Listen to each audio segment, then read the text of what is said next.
পুলওয়ামা হামলায় যখন উত্তাল জম্মু কাশ্মীর, সেই সময় কলকাতা টিভির পর্দায় প্রতি মুহূর্তের আপডেট তুলে ধরেছেন নাসির আহমেদ।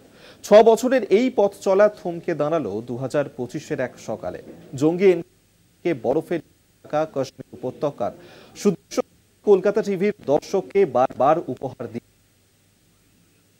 ভোগে আক্রান্ত থাকলেও নিজের সাংবাদিকতার সত্তা থেকে কখনোই পিছু হটেননি তিনি। বছর 50-এই নিভল জীবন প্রদীপ। কলকাতা শোকে নাসির কোথাও হারাবেন না, নাসির থাকবেন তার ভূস্বর্গে।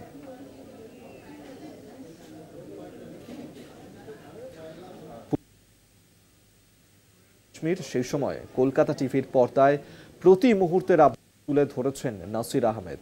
6 বছরের এই পথ চলা থমকে দাঁড়ালো 2025-এর এক সকালে। জঙ্গি এনকাউন্টার থেকে বরফে ঢেকে থাকা কাশ্মীর উপত্যকার সুদৃশ্য ছবি কলকাতা টিভির দর্শককে বারবার উপহার দিয়েছেন নাসির। দীর্ঘদিন রোগ ভোগে আক্রান্ত থাকলেও নিজের সাংবাদিকতার সত্তা থেকে কখনোই পিছু হটেননি তিনি। বছর 50-এই নিভল জীবন প্রদীপ। কলকাতা টিভি হারালো তার পরিবারের এক সদস্যকে। নাসির কোথাও হারাবেন না, নাসির থাকবেন তার ভূস্বর্গে।